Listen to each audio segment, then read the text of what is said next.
মাহে রমজান এলো বছর ঘুরে, মুমিন মুসলমানের দারে দারে রহমতেরি বাণী নিয়ে, মাগফিরাতের পয়গাম নিয়ে এলো সবার মাঝে আবার ফিরে। মাহে রমজান এলো বছর ঘুরে।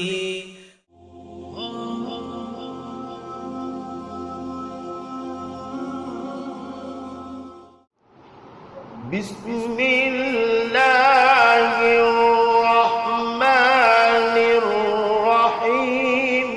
ওয়া মান আ'রাদা আন যিকরি ফাইন্না লাহু মাঈশাতান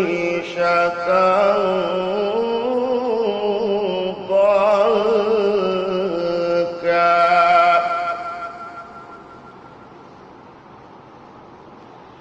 فإن له معيشة ضنكا ونحشره يوم القيامة أعمى.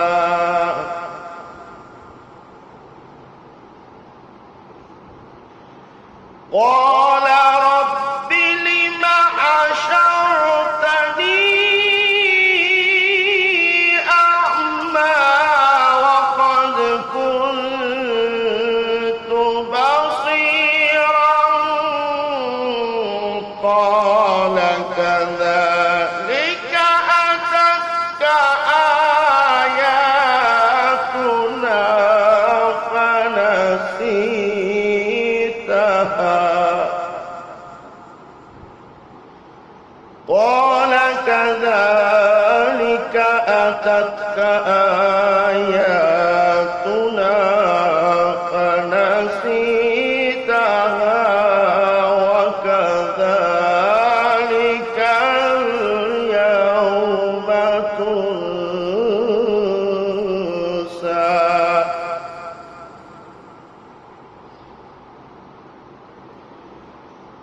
الله أكبر ولله الحمد.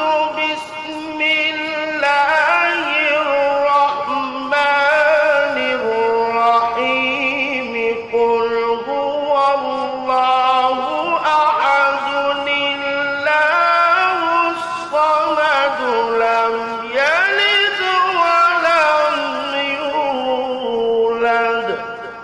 لم يلد ولم يولد ولم يكن له كفوا أحد.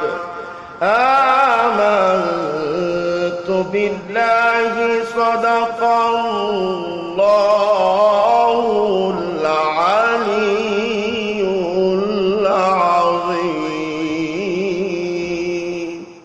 মাহে রমজান এলো বছর ঘুরে, মুমিন মুসলমানের দারে দারে রহমতেরি বাণী নিয়ে, মাগফিরাতের পয়গাম নিয়ে এলো সবার মাঝে আবার ফিরে। মাহে রমজান এলো বছর ঘুরে।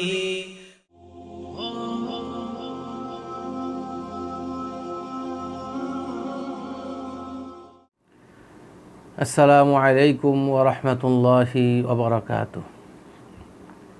নাহমাদুহু ওয়া নুসাল্লি আলা রাসূলিহিল কারীম, আম্মা বা'দ। ফাআউযু বিল্লাহি মিনাশ শাইতানির রাজীম। বিসমিল্লাহির রহমানির রহিম। মাসালুল লাযীনা ইউনফিকুনা আমওয়ালাহুম ফী সাবিলিল্লাহি কামাসালি হাববাতিন ইলা আখিরিল আয়াহ। সাদাকাল্লাহুল আযীম। সম্মানিত দর্শক শ্রোতা, আমি শুরুতেই কালামে পাক থেকে আয়াতের একটি অংশ তেলাওয়াত করেছি। আল্লাহ রাব্বুল আলামিন পবিত্র কালামে এই ছোট্ট একটি আয়াতের মাধ্যমে আমাদেরকে অনেকগুলি মেসেজ দিয়ে গিয়েছেন। সেই মেসেজগুলি নিয়ে আজকে আমি আপনাদেরকে একটু আলোকপাত করব ইনশাআল্লাহ। আল্লাহ রাব্বুল ইজ্জত পবিত্র কোরআনে কারিমকে মানুষের হিদায়াতের জন্য প্রেরণ করেছেন। কোরআন সম্পর্কে আল্লাহ রাব্বুল আলামিন বলেছেন, ফিহি তিবিয়ানুন লিকুল্লি শাই। কোরআনের মধ্যে এমন কোনো জিনিস নাই যার বয়ান কোরআনে নাই। আল্লাহ রাব্বুল ইজ্জত কোরআনে কারিমের মধ্যে সকল কিছুর বর্ণনা দিয়ে দিয়েছেন। এই যে ছোট্ট একটি আয়াত তেলাওয়াত করেছি, এই আয়াতের মধ্যে আল্লাহ রাব্বুল আলামিন দান খয়রাতকে উৎসাহিত করার জন্য এখানে সুন্দর একটি উদাহরণ দিয়েছেন। মাসালুল্লাযীনা ইউনফিকুনা আমওয়ালাহুম ফি সাবিলিল্লাহি কামাসালি হাব্বাতিন। অর্থাৎ যারা আল্লাহর রাস্তায় ধন সম্পদ ব্যয় করবে তাদের উদাহরণ হলো একটি বীজের মতো, একটি বীজ শস্য দানার মতো। আমরা এর বিস্তারিত আলোচনার পূর্বে আমওয়াল, মাল, তাদের ধন সম্পদ বলতে আমরা শুধু টাকা পয়সা, ধন দৌলত, স্বর্ণ অলংকার, বাড়ি ঘর, জমি জামা এগুলিকেই বুঝি। এর বাহিরেও যে আরও ধন সম্পদ আছে সেগুলি কিন্তু আমরা কোনো দিন চিন্তাও করে দেখিনি।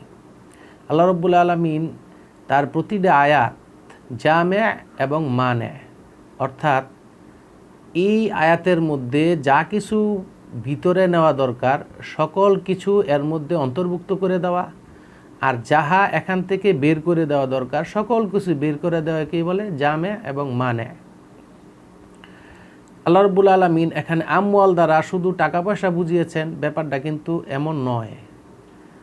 আমওয়াল দ্বারা, সম্পদ দ্বারা আল্লাহ রাব্বুল আলামিন অনেক কিছু বুঝাতে চেয়েছেন। যেমন সম্পদ কি কি আমরা নিজেরাও বুঝি যে সম্পদ শুধু টাকা পয়সাই নয়। সম্পদের মধ্যে হতে পারে সুন্দর একটি কথা বলা, ভালোভাবে মিষ্টি হাসি দিয়ে কথা বলা, সেটাও একটা সম্পদ। সম্পদ মানুষের স্বাস্থ্য, সুস্থতা, সেটাও একটি সম্পদ। আবার টাকা পয়সা, ধন দৌলত, বাড়ি গাড়ি, স্বর্ণ অলংকার এগুলিও একটি সম্পদ। আবার সময়, সেটাও একটা সম্পদ। এই সম্পদ যেগুলির কথা আমি বললাম, এই সম্পদগুলিকে আল্লাহর রাস্তায় কিভাবে দিলে আল্লাহ রাব্বুল আলামিন খুশি হবেন। একজনের কাছে বিপুল পরিমাণে সম্পদ আছে, টাকা পয়সা আছে, সেই লোকটায় অজস্র দান করতেছে, দান খয়রাত করতেছে, জাকাত দিচ্ছে, সদকা দিচ্ছে এবং বড় বড় গরু দিয়ে কুরবানি দিচ্ছে, এলাকার লোকজনকে অনেক টাকা পয়সা বিলিয়ে দিচ্ছে, কাপড় দিচ্ছে, খাবার দিচ্ছে, অভাব-অনটনদেরকে খাবার দিচ্ছে, খাওয়াচ্ছে। যারা গরিব, যার টাকা নেই, সে মনে করতেছে যে আমার কাছে তো কোনো সম্পত্তি নেই। তাহলে ওই লোকটাকে আল্লাহ রাব্বুল আলামিন এত সম্পদ দিয়েছেন, সে সবাইকে দান খয়রাত করার পরে, বড় বড় গরু কুরবানি করার পরে, কাপড় চোপড় দেওয়ার পরে সে প্রতি বছর গিয়ে হজ করতেছে, ওমরা করতেছে, আল্লাহর ঘর তওয়াফ করে আসতেছে। হায় আল্লাহ, আল্লাহ রাব্বুল আলামিন তো আমাকে কোনো সম্পত্তি দিল না, আমি তো আল্লাহর রাস্তায় ব্যয় করতে পারতেছি না। আর এখানে আল্লাহ রাব্বুল আলামিন এই আয়াতের মধ্যে উৎসাহিত করেছেন, মাসালুল্লাযীনা ইউনফিকুনা আমওয়ালাহুম ফি সাবিলিল্লাহি কামাসালি হাব্বাতিন, যে যারা আল্লাহর রাস্তায় ধন সম্পদ ব্যয় করবে তাদের উদাহরণ হলো একটি শস্যদানার মতো। সেই শস্যদানাকে যখন বপন করবে তার থেকে 60টি শীষ বের হবে, প্রতিটা শীষ থেকে 100টি করে আবার দানা হবে। আর আল্লাহ যদি চায়, আল্লাহু ইউদাইফু লিমান ইয়াশা, আল্লাহ যদি চায় তাকে আরও অনেক বৃদ্ধি করে দিতে পারে। কত বৃদ্ধি করতে পারে এর কিন্তু কোনো সীমারেখা নেই। এখানে শুধু বুঝিয়েছেন একটি শস্যদানা থেকে 60টি শীষ হবে, 60টি শীষের প্রতিটা শীষে 100টি করে দানা হবে, অর্থাৎ 700টি, 700 গুণ বৃদ্ধি করবে। আল্লাহ কিন্তু পরবর্তীতে বলে দিয়েছেন, আল্লাহু ইউদাইফু লিমান ইয়াশা, আল্লাহ যদি চায় তার জন্য আরও অনেক অনেক বাড়াই দিতে পারেন। যেই যত বড় তার দান কিন্তু তত বড়। আল্লাহ যত মহান, আল্লাহর দানও কিন্তু তত মহান। আল্লাহর কাছে যদি তার দানটা কবুল হয়ে যায় তাহলে আল্লাহ রব্বুল আলামিন তাকে কি পরিমাণ দিবেন এটার কিন্তু কোনো হিসাব থাকে না। যেই লোকটা চিন্তা করতেছে আমার কাছে কোনো ধন নেই, সম্পদ নেই, টাকা নেই, পয়সা নেই, বাড়ি নেই, গাড়ি নেই, স্বর্ণ অলংকার নেই, আমি মানুষকে কিভাবে দান করব? আমার তো দান করার কিছুই নেই। আজকে সেই ভাইদের জন্য আমার কিছু, আমি আপনাকে যে আল্লাহ রাব্বুল আলামিন অনেক সম্পদ দিয়েছেন টাকা পয়সার বাইরেও, আপনি চাইলে সেই সম্পদগুলিকে আল্লাহর রাস্তায় ব্যয় করতে পারেন, সেই ব্যাপারে আমি আপনাদেরকে আজকে একটু আলোকপাত করব ইনশাআল্লাহ। নাম্বার 1, যে সুন্দরভাবে কথা বলা। সুন্দরভাবে কথা বলাও কিন্তু বড় একটি সম্পদ। আমাদের মানুষের, প্রতিটা মানুষের এমন কোনো মানুষ নেই আল্লাহ রাব্বুল আলামিন যাদেরকে বোবা করে সৃষ্টি করেছেন, এদেরকে ছাড়া প্রত্যেকটা মানুষই কিন্তু কথা বলতে পারে। কথা বলতে পারে না এমন কোনো মানুষ আল্লাহ রাব্বুল আলামিন সৃষ্টি করেননি। যারা বোবা তাদেরকে আল্লাহ রাব্বুল আলামিন অ্যালফাবেটের মাধ্যমে তাদেরকে বুঝানোর একটা ক্ষমতা দিয়েছেন, তাকে বুদ্ধি দিয়েছেন, তাকে জ্ঞান দিয়েছেন, সেইটাও তার কথা বলা। এই সুন্দরভাবে কথা বলা সম্পর্কে কোরআনে পাকে আল্লাহ রাব্বুল আলামিন লোকমান হাকিমের মাধ্যমে কিছু আমাদেরকে শিখিয়েছেন। লোকমান হাকিম তার সন্তানকে যখন ডাক দিয়েছেন, ইয়া বুনাইয়া লা তুশরিক বিল্লাহ, হে আমার নান্নু মুন্নু খোকা, হে আমার ছোট্ট খোকা, তুমি আল্লাহর সাথে শরিক করো না। সে কিন্তু তার ছেলেকে অনেক সুন্দরভাবে আদর করে ডাক দিয়েছেন যে হে আমার খোকা, তুমি আল্লাহর সাথে কাউকে শরিক করো না। তাহলে আমরা যখন ছেলে সন্তানদেরকে, আমাদের পুত্র ছেলে মেয়েদেরকে ডাক দিব, তখন কিন্তু তাদেরকে আদর করে ডাক দিব। এটাও কিন্তু একটা সদকা। কারণ আমার ছেলে সন্তান আমার কাছ থেকে যদি না শিখে, তাহলে সে বাইরে গিয়ে শিখতে পারবে না। রাসূল সাল্লাল্লাহু আলাইহি সাল্লাম বলেছেন, ইন্না মিনাল বায়ানি লা সিহরা, নিশ্চয়ই বয়ানের মধ্যে, কথার মধ্যে জাদু আছে। কারণ আমরা যদি দেখি, যার কথা যত সুন্দর মানুষ তাকে অত বেশি পছন্দ করে, যার কথা কর্কশ তাকে কিন্তু মানুষ এত বেশি পছন্দ করে না। যে গুছিয়ে কথা বলতে পারে মানুষ কিন্তু তার কথায় সাড়া দেয় বেশি। যে গুছিয়ে কথা বলতে পারে না মানুষ কিন্তু তার সাথে আসেও না, থাকেও না। এই গুছিয়ে কথা বলার মধ্যে কথা যে একটা সম্পদ, সেই সম্পর্কে আল্লাহ রাব্বুল আলামিন পবিত্র কালামে পাকে ইরশাদ করেছেন। সূরা বাকারার 263 নম্বর আয়াতে আল্লাহ রাব্বুল আলামিন বলেছেন, কওলুম মা'রুফুন ওয়া মাগফিরাতুন খায়রুম মিন সাদকাতিন ইয়াবতাউহা আযা আল্লাহু গনিয়্যুন হালিম। আল্লাহ রাব্বুল আলামিন ইরশাদ করেন, কওলুম মা'রুফুন, সুন্দরভাবে কথা বলা, ওয়া মাগফিরাতুন, এবং কাউকে ক্ষমা করে দেওয়া, খায়রুম মিন সাদকাতিন ইয়াবতাউহা আযা, সেই সদকা থেকে উত্তম, সেই দান থেকে উত্তম যেই দান করার পরে মানুষকে খোঁটা দেওয়া হয় এবং দান করে পরবর্তীতে তাকে আবার কষ্টও দেওয়া হয়। আল্লাহু গনিয়্যুন হালিম, আল্লাহ রাব্বুল আলামিন সবার থেকে অমুখাপেক্ষী এবং সহিষ্ণু, কোমল। অর্থাৎ আল্লাহ রাব্বুল আলামিন এ দ্বারা বুঝিয়েছেন যে কওলুম মা'রুফুন, সুন্দরভাবে কথা বলা, কওলুন লাইয়িন, নরম ভাষায় কথা বলা, ওয়া মাগফিরাতুন, কাউকে, কেউ যদি তোমার কাছে কোনো টাকা পয়সা পায় অথবা কেউ যদি তোমাকে কষ্ট দেয়, তোমার ক্ষমতা থাকার পরেও তুমি তার থেকে সেই প্রতিশোধ না নিয়ে তুমি যদি তাকে ক্ষমা করে দাও, তাহলে সেই ক্ষমা খায়রুম মিন সাদকাতিন, সেই সদকা থেকে উত্তম যে একটা লোক কোটি কোটি টাকা তার অধীনস্থ লোককে দিল, অথবা হাজার হাজার টাকা সে একজনকে দান করলো। দান করার পরে সে যখন তার মন মতো কোনো কাজ করলো না, তার কোনো কাজ যখন তার কোনো পছন্দই হলো না, তখন সেই লোকটাকে বলে দিল যে তোকে আমি এত টাকা পয়সা দিলাম, অথচ তুই আজকে আমার কোনো কাজেই আসলি না। অথবা সে কথার মাধ্যমে তাকে কষ্ট দিয়ে দিল। সেই দান খয়রাত থেকে কওলুম মা'রুফুন, একেবারে নম্র ভাষায় কথা বলা, সুন্দরভাবে কথা বলা এবং ক্ষমা করে দেওয়া অনেক উত্তম। অর্থাৎ তুমি তোমার এই যে ধন সম্পদ, এগুলি সকল কিছু তুমি আল্লাহর রাস্তায় ব্যয় করলা, কিন্তু করার পরে তুমি শুধু মুখ দিয়ে তাকে একটু কষ্ট দিলা, মুখ দিয়ে শুধু তাকে বললা যে আমি তোকে এত দান খয়রাত করেছি, তুই আজকে আমার কোনো উপকারে আসলি না। এই কষ্ট দেওয়ার কারণে, এরকম খোঁটা দেওয়ার কারণে অথবা লোক প্রদর্শনের কারণে সমস্ত ধন সম্পদ যত কিছু দান করা হলো সব কিছু বরবাদ হয়ে যাবে। রাসূল সাল্লাল্লাহু আলাইহি সাল্লাম ইরশাদ করেছেন, মাই ইয়াজমান লি মা বাইনা লিহইয়াইহি ওয়া মা বাইনা রিজলাইহি আযমান লাহুল জান্নাহ, যেই লোকটি আমাকে তার দুই চোয়ালের মাঝখানে যেই জায়গাটা আছে, দুই চোয়ালের মাঝখানে আছে হলো জিহ্বা, অর্থাৎ কথা, জবান, এবং দুই পায়ের মাঝখানে যেই জায়গাটা আছে অর্থাৎ লজ্জাস্থান, এগুলি হেফাজতের দায়িত্ব দিবে। আমি তার জন্য কিয়ামতের দিন জান্নাতের দায়িত্ব নিয়ে নিব। অর্থাৎ সুন্দর কথা বলা, সুন্দরভাবে কথা বলা মানুষের সাথে, এবং এই জিহ্বাকে হেফাজতে রাখা, কাউকে এই জিহ্বার মাধ্যমে কষ্ট না দেওয়া, এটা অনেক বড় সদকা। এই সদকা আল্লাহ রাব্বুল আলামিন আমাদের সবার জন্য কবুল করে নিক, আমিন।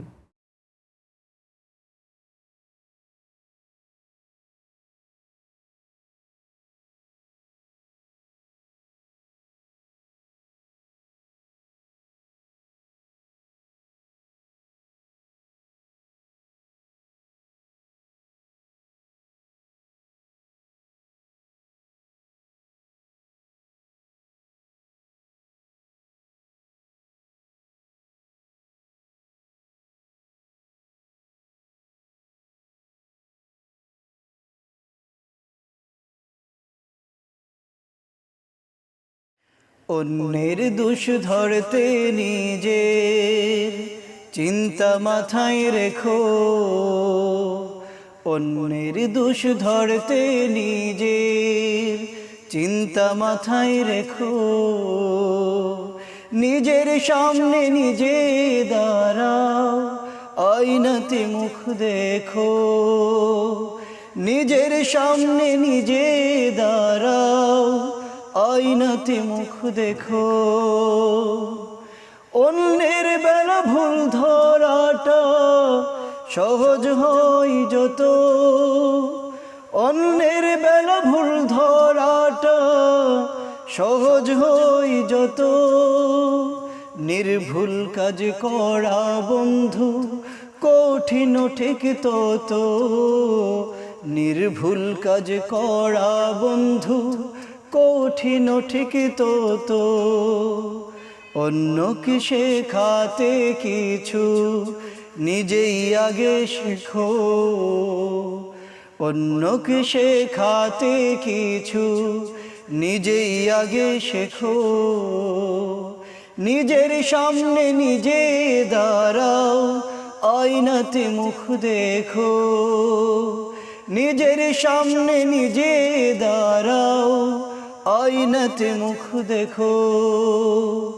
অন্যের দোষ ধরতে নিজের, অন্যের দোষ ধরতে নিজের চিন্তা মাথায় রেখো। নিজের সামনে নিজে দাঁড়াও, আয়নাতে মুখ দেখো। নিজের সামনে নিজে দাঁড়াও, আয়নাতে মুখ দেখো। চলতি পথে কারো মতে যদি বা ভুল পাও, চলতি পথে কারো মতে যদি বা ভুল পাও, সংশোধনের জন্য তুমি পরামর্শ দাও। সংশোধনের জন্যে তুমি পরামর্শ দাও। দোষে গুণে মানুষ আমরা, দোষে গুণে মানুষ আমরা, এটাই জেনে রেখো। নিজের সামনে নিজে দাঁড়াও, আয়নাতে মুখ দেখো। নিজের সামনে নিজে দাঁড়াও, আয়নাতে মুখ দেখো। অন্যের দোষ ধরতে নিজের, অন্যের দোষ ধরতে নিজের চিন্তা মাথায় রেখো। নিজের সামনে নিজে দাঁড়াও, আয়নাতে মুখ দেখো। নিজের সামনে নিজে দাঁড়াও, আয়নাতে মুখ দেখো। নিজে পালন করো না যা অন্যকে বলো না, নিজে পালন করো না যা অন্যকে বলো না। ভালো কাজে উৎসাহ দাও, মন্দকে করো মানা। ভালো কাজে উৎসাহ দাও, মন্দকে করো মানা। তোমার দোষ ঢাকবেন আল্লাহ, তোমার দোষ ঢাকবেন আল্লাহ। অন্যের যদি ঢাকো, নিজের সামনে নিজে দাঁড়াও, আয়নাতে মুখ দেখো। নিজের সামনে নিজে দাঁড়াও, আয়নাতে মুখ দেখো।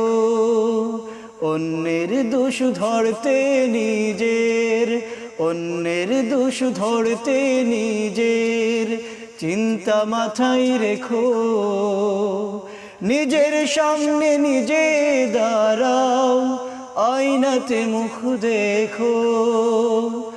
নিজের সামনে নিজে দাঁড়াও, আয়নাতে মুখ দেখো। মাহে রমজান এলো বছর ঘুরে, মুমিন মুসলমানের দারে দারে রহমতেরি বাণী নিয়ে, মাগফিরাতের পয়গাম নিয়ে এলো সবার মাঝে আবার ফিরে। মাহে রমজান এলো বছর ঘুরে।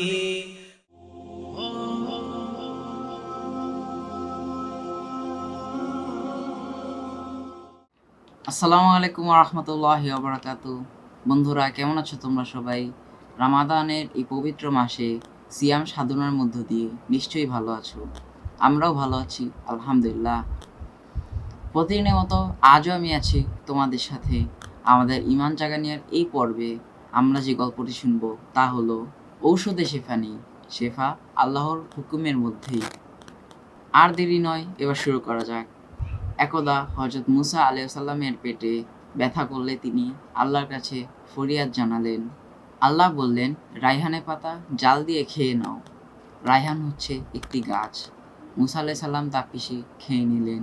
এতে পেটে ব্যথা ভালো হয়ে গেল। কয়েকদিন পর পুনরায় পেটে ব্যথা শুরু হলে তিনি আল্লাহর কাছে না বললেই আবার রায়হানের পাতা খেয়ে নিলেন। কিন্তু এবার ব্যথা ভালো হলো না, আরও বেড়ে গেল। তখন মুসা আলাইহিস সালাম বললেন, হে আল্লাহ, এ কি হয়ে গেল? মুসা আলাইহিস সালাম আশ্চর্য হয়ে গেলেন। আল্লাহ তাআলা বললেন, তুমি মনে করেছিলে এর মধ্যে শেফা আছে, তাই আমাকে না বলেই আবার খেয়ে নিয়েছো। অথচ রায়হানের মধ্যে কোনো শেফা নেই, শেফা তো আল্লাহর হুকুমের মধ্যেই নিহিত। সুবহানাল্লাহ। বন্ধুরা, তোমরা যারা আজকের এই গল্পটি শুনলে তা অন্যদের সাথে শেয়ার করবে। আল্লাহ তাআলা আমাদেরকে এই গল্পের আলোকে জীবন সাজাবার তৌফিক দান করুক, আমিন। আগামীকাল আবারও দেখা হবে ইনশাআল্লাহ। আসসালামু আলাইকুম ওয়া রাহমাতুল্লাহি ওয়া বারাকাতুহু। মাহে রমজান এলো বছর ঘুরে, মুমিন মুসলমানের দারে দারে রহমতেরি বাণী নিয়ে, মাগফিরাতের পয়গাম নিয়ে এলো সবার মাঝে আবার ফিরে। মাহে রমজান এলো বছর ঘুরে।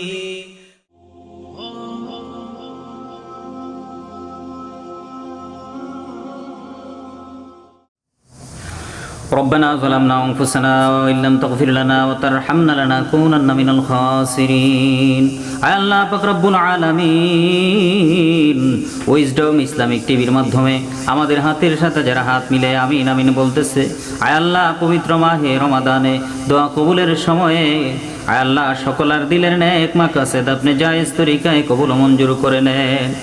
আয় আল্লাহ দেশে প্রবাসে কাছে দূরে বিশ্ব জুড়ে যে যেখান থেকে আমাদের এই অনুষ্ঠান দেখছেন, আয় আল্লাহ সকলকে তোমার আশেক বান্দা হিসেবে তুমি কবুল মঞ্জুর করে নাও। আয় আল্লাহ আমার হাতের সাথে যারা হাত মিলিয়ে আমিন আমিন বলতেছেন, হয়তো অনেকে অসুস্থ থাকতে পারেন, আয় আল্লাহ শেফায়ে কামেলা জেলা দান করেন। আয় আল্লাহ পরিপূর্ণ সুস্থতা আপনি নসিব করেন। আয় আল্লাহ ঈমানের মজবুতি দান করেন। আশিক রাসূল হিসেবে আপনি কবুল মঞ্জুর করেন। আয় আল্লাহ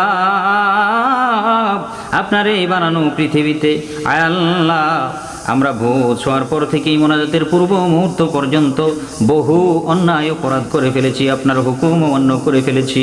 আয় আল্লাহ, আমাদের পিছনের সকল অন্যায় অপরাধের জন্য আমরা ক্ষমা চাই, আমাদেরকে ক্ষমা করে দাও।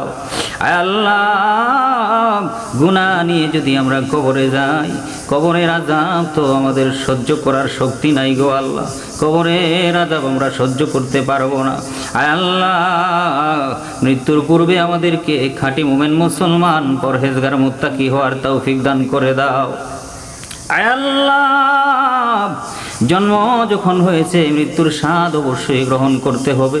আয় আল্লাহ, মাহে রমাদানে পবিত্র জুমার দিনে নামাজের শুরুতে তুমি আজরাইল পাঠায়া দিও গো আল্লাহ। আয় আল্লাহ, রাস্তাঘাটে আয় আল্লাহ অ্যাক্সিডেন্টের মাধ্যমে রাস্তাঘাটে মৃত্যু দিও না। আত্মীয় স্বজনের পাশে কোরআনের তেলাওয়াত শুনতে শুনতে চিরবিদায় নিতে চাই। সুবহান রাব্বিকা রাব্বিল ইজ্জাতি আম্মা ইয়াসিফুন ওয়া সালামুন আলাল মুরসালিন ওয়ালহামদুলিল্লাহি রাব্বিল আলামিন। মাহে রমজান এলো বছর ঘুরে, মুমিন মুসলমানের দারে দারে রহমতেরি বাণী নিয়ে, মাগফিরাতের পয়গাম নিয়ে এলো সবার মাঝে আবার ফিরে। মাহে রমজান এলো বছর ঘুরে।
Wisdom Islamic TV, peace for the world.